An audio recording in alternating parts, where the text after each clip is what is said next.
Good evening students, welcome to my channel Akhilesh Education Express. तो friends, इस video के माध्यम से हम लोग एसएससी जीडी, अग्निवीर एवं बिहार पुलिस की परीक्षा के लिए उपयोगी प्रश्न को देखेंगे जो जीके जीएस से संबंधित है। तो फ्रेंड्स चलिए हम लोग क्वेश्चन नंबर फर्स्ट की तरफ चलते हैं। उससे पहले फ्रेंड्स, वीडियो को आपने अभी तक लाइक नहीं किया तो प्लीज़ लाइक कर दें, अपने दोस्तों को पास शेयर कर दें। एवं चैनल पर नए हैं या अभी तक आपने सब्सक्राइब नहीं किए तो प्लीज़ चैनल को सब्सक्राइब करके ऑल का बटन दबा दें, जिससे कि हमारा सारा वीडियो आप तक पहुंच सके। तो चलिए फ्रेंड्स चलते हैं क्वेश्चन नंबर फर्स्ट की तरफ। भारत के संविधान में प्रयुक्त शब्द धर्मनिरपेक्ष का अर्थ है क्या है? ऑप्शन ए में दिया गया राज्य का अपना कोई धर्म नहीं होगा। ऑप्शन बी में दिया गया सभी धर्म के साथ समान व्यवहार है।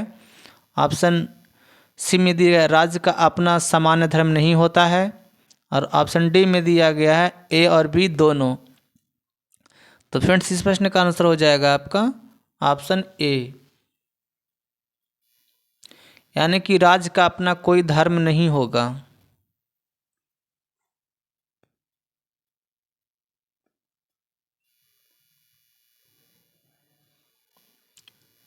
नेक्स्ट चलते हैं क्वेश्चन नंबर सेकंड की तरफ। क्वेश्चन नंबर सेकंड में दिया गया है संविधान में 12वां अनुसूची जोड़ा गया था। कब जोड़ा गया था? ऑप्शन ए में दिया गया है 14वें संशोधन द्वारा। ऑप्शन बी में दिया गया है 73वें संशोधन द्वारा। ऑप्शन सी में दिया गया 65वें संशोधन द्वारा। ऑप्शन डी में दिया गया 44वें संशोधन द्वारा। तो फ्रेंड्स इस प्रश्न का आंसर हो जाएगा आपका ऑप्शन ए, यानी कि 74वें संशोधन द्वारा। नेक्स्ट चलते हैं क्वेश्चन नंबर थर्ड की तरफ। क्वेश्चन नंबर थर्ड में दिया गया है निम्नलिखित वायु प्रदूषकों में से अधिकतम हानिकारक कौन है? ऑप्शन ए में दिया गया कार्बन डाइऑक्साइड। ऑप्शन बी में दिया गया कार्बन मोनोऑक्साइड। ऑप्शन सी में दिया गया कार्बन के कण। और ऑप्शन डी में दिया गया लेड के कण। तो इस प्रश्न का आंसर हो जाएगा आपका ऑप्शन बी, यानी कार्बन मोनोऑक्साइड। नेक्स्ट चलते हैं क्वेश्चन नंबर 4 की तरफ। क्वेश्चन नंबर 4 में दिया गया हड़प्पा सभ्यता किस युग से संबंधित थी? ऑप्शन ए में दिया गया कांस्य युग। ऑप्शन बी में दिया गया पाषाण युग। ऑप्शन सी में दिया गया लौह युग। ऑप्शन डी में दिया गया उपर्युक्त सभी। तो इस प्रश्न का आंसर हो जाएगा आपका ऑप्शन ए, यानी कि कांस्य युग। नेक्स्ट चलते हैं क्वेश्चन नंबर 5 की तरफ। क्वेश्चन नंबर 5 में दिया गया है गौतम बुद्ध ने महापरिनिर्वाण कहाँ प्राप्त किया? ऑप्शन ए में दिया गया लुम्बिनी में। ऑप्शन बी में दिया गया सारनाथ में।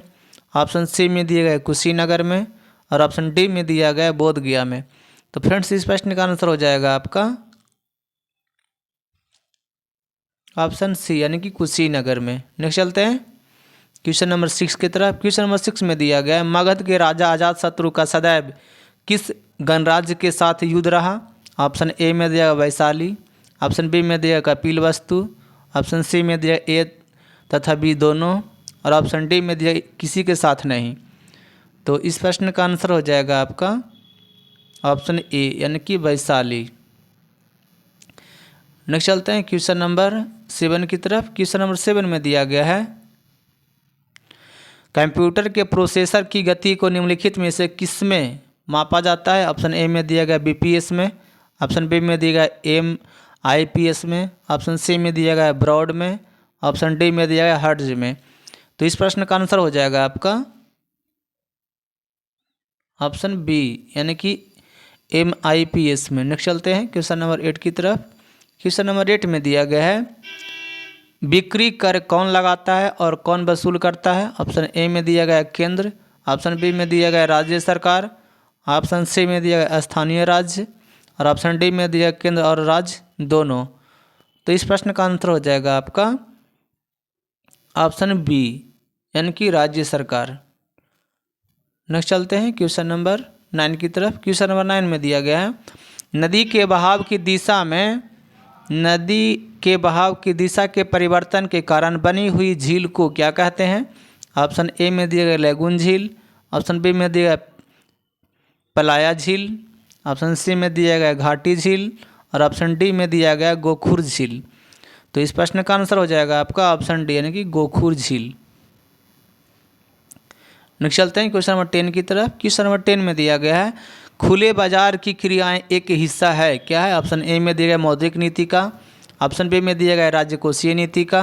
ऑप्शन सी में दिया गया विदेशी बाजार नीति का। और ऑप्शन डी में दिया गया औद्योगिक नीति का। तो फ्रेंड्स इस प्रश्न का आंसर हो जाएगा आपका ऑप्शन ए, यानी कि मौद्रिक नीति का। नेक्स्ट चलते हैं क्वेश्चन नंबर 11 की तरफ। क्वेश्चन नंबर 11 में दिया गया निम्नलिखित में से किसने क्रांतिकारी गतिविधियों के लिए इंग्लैंड में होम रूल सोसाइटी बनाई। ऑप्शन ए में दिया गया भिक्काजी कामा, ऑप्शन बी में दिया गया राम बिहारी बोस, ऑप्शन सी में दिया गया मदन लाल धिंगरा, ऑप्शन डी में दिया गया श्यामजी कृष्ण वर्मा। तो इस प्रश्न का आंसर हो जाएगा आपका ऑप्शन डी यानी कि श्यामजी कृष्ण वर्मा। नेक्स्ट चलते हैं क्वेश्चन नंबर 12 की तरफ। क्वेश्चन नंबर 12 में दिया गया थल समीर और समुद्री समीर बनने का कारण निम्नलिखित में से कौन सा है। ऑप्शन ए में दिया गया चालन, ऑप्शन बी में दिया गया संवहन, ऑप्शन सी में दिया गया विकिरण, ऑप्शन डी में दिया गया ज्वार भाटा। तो फ्रेंड्स इस प्रश्न का आंसर हो जाएगा आपका ऑप्शन बी यानी कि संवहन। नेक्स्ट चलते हैं क्वेश्चन नंबर 13 की तरफ। क्वेश्चन नंबर 13 में दिया गया निम्नलिखित में से किसका सही मेल बाघ आरक्षित परियोजना के साथ नहीं बैठता। ऑप्शन ए में दिया गया सरिस्का अलबर, ऑप्शन बी में दिया गया वाल्मीकि हजारीबाग, ऑप्शन सी में दिया गया पेंच सिवनी और ऑप्शन डी में दिया गया Nagarjuna Sagar Shri slam.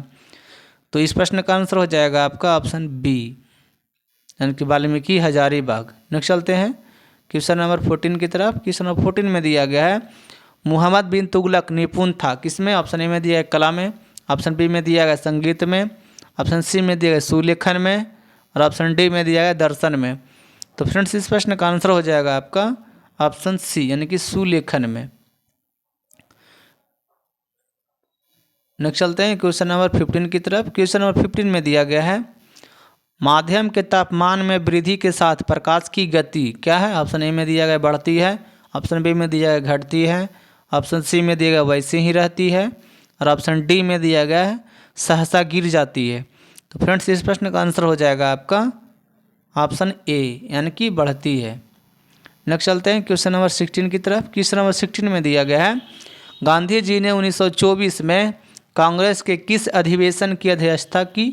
Option A में दिया गया 40वां, ऑप्शन बी में दिया गया 41वां, ऑप्शन सी में दिया गया 42वां, ऑप्शन डी में दिया गया 37वां।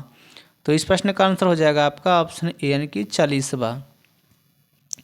नेक्स्ट चलते हैं क्वेश्चन नंबर 17 की तरफ। क्वेश्चन नंबर 17 में दिया गया है विश्व आर्थिक मंच द्वारा जारी वैश्विक प्रतिभा सूचकांक में भारत का स्थान है क्या है। ऑप्शन ए में दिया गया 69, ऑप्शन बी में दिया गया 80, ऑप्शन सी में दिया गया 59 और ऑप्शन डी में दिया गया 72। तो इस प्रश्न का आंसर हो जाएगा आपका ऑप्शन डी यानी कि 72वां स्थान है। नेक्स्ट चलते हैं क्वेश्चन नंबर 18 की तरफ। क्वेश्चन नंबर 18 में दिया गया है रिचर्ड हॉकिंस पुरस्कार 2020 किसे प्रदान किया गया था। ऑप्शन ए में दिया गया जावेद मियांदाद, ऑप्शन बी में दिया कंधैया त्रिपाठी, ऑप्शन सी में दिया हिमा दास और ऑप्शन डी में दिया गया जावेद अख्तर। तो इस प्रश्न का आंसर हो जाएगा आपका ऑप्शन डी यानी कि जावेद अख्तर। नेक्स्ट चलते हैं क्वेश्चन नंबर 19 की तरफ। क्वेश्चन नंबर 19 में दिया गया है स्वच्छ भारत क्रांति पुस्तक का लेखक है कौन है। ऑप्शन ए में दिया गया अवनी दोषी, ऑप्शन बी में दिया गया एस गुरुमूर्ति, ऑप्शन सी में दिया गया सत्यार्थ नायक और ऑप्शन डी में दिया गया परवेशरन आयर। तो इस प्रश्न का आंसर हो जाएगा आपका ऑप्शन डी यानी कि परवेशरन आयर। नेक्स्ट चलते हैं क्वेश्चन नंबर 20 की तरफ। क्वेश्चन नंबर 20 में दिया गया है एशियाई विकास बैंक द्वारा लॉन्च की गई पहल Asia Pacific vaccine access facility का बजट कितना रखा गया है। ऑप्शन ए में दिया गया $5 बिलियन, ऑप्शन बी में दिया गया $7 बिलियन, ऑप्शन सी में दिया गया $9 बिलियन और ऑप्शन डी में दिया गया $11 बिलियन। तो फ्रेंड्स इस प्रश्न का आंसर हो जाएगा आपका ऑप्शन सी यानी कि $9 बिलियन। नेक्स्ट चलते हैं क्वेश्चन नंबर 21 की तरफ। क्वेश्चन नंबर 21 में दिया गया है स्वच्छता अभियान मोबाइल ऐप का शुभारंभ किसके द्वारा किया गया। ऑप्शन ए में दिया गया पीयूष गोयल, ऑप्शन बी में दिया गया थावरचंद गहलोत, ऑप्शन सी में दिया गया प्रकाश जावड़ेकर, ऑप्शन डी में दिया गया रविशंकर प्रसाद। तो फ्रेंड्स इस प्रश्न का आंसर हो जाएगा आपका ऑप्शन बी यानी कि थावरचंद गहलोत। नेक्स्ट चलते हैं क्वेश्चन नंबर 22 की तरफ। क्वेश्चन नंबर 22 में दिया गया है राजमाता कर्णवती कहाँ की संरक्षिका थी। ऑप्शन ए में दिया गया मालवा की, ऑप्शन बी में दिया गया चित्तौड़गढ़ की, ऑप्शन सी में दिया गया जयपुर की और ऑप्शन डी में दिया गया बीकानेर की। तो इस प्रश्न का आंसर हो जाएगा आपका ऑप्शन बी यानी कि चित्तौड़ की। नेक्स्ट चलते हैं क्वेश्चन नंबर 23 की तरफ। क्वेश्चन नंबर 23 में दिया गया है भारत में सबसे तेज चलने वाली रेलगाड़ी है, क्या है? ऑप्शन ए में दिया गया राजधानी एक्सप्रेस, ऑप्शन बी में दिया गया हिमगिरी एक्सप्रेस, ऑप्शन सी में दिया गया Vande Mataram express, option D में दिया गया श्रमजीवी एक्सप्रेस। तो फ्रेंड्स इस प्रश्न का आंसर हो जाएगा आपका ऑप्शन सी, यानी कि वंदे मातरम एक्सप्रेस। नेक्स्ट चलते हैं क्वेश्चन नंबर 24 की तरफ। क्वेश्चन नंबर 24 में दिया गया है कौन सा भारतीय बल्लेबाज अंतर्राष्ट्रीय T20 क्रिकेट में सबसे तेज 1000 रन बनाने वाले कप्तान बन गए हैं? ऑप्शन ए में दिया गया महेंद्र सिंह धोनी, ऑप्शन बी में दिया गया विराट कोहली, ऑप्शन सी में दिया गया रोहित शर्मा और ऑप्शन डी में दिया इनमें से कोई नहीं। तो फ्रेंड्स इस प्रश्न का आंसर हो जाएगा आपका ऑप्शन बी, यानी कि विराट कोहली।